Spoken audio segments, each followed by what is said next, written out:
આ બે તારા તારું એનો એ તારું જ છે અને પેલું મારું છે. તને કયું ગમે? બેબી બેબી અને ગમે. પેલું હાર્ટ વાળું ક્યાં છે એ હાટ વાળો? બડી દાદીને ઘેર છે. તને ખબર આજે શું આવ્યું? દેખ તો.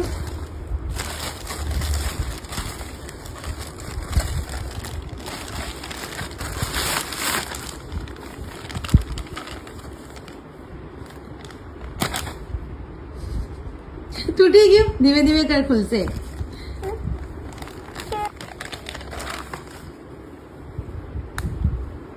શું છે આ? બંડી સ્વિમિંગ શૂટ. શું કહેવાય? સ્વિમિંગ સૂટ શું કરવાનું એને આપણે? પહેરવા ક્યાં પહેરવાનું? ક્યાં જવાનું તાર? સ્વિમિંગ સૂટમાં ક્યાં જવાનું તાર? સ્વિમિંગ સૂટમાં સ્વિમિંગ શૂટમાં? ના ક્યાં જવાના આપણે? ફરવા ફરવા જવાના? ત્યાં સ્વિમિંગ પુલમાં પહેરવાનું. હા કેવું છે? મસ્ત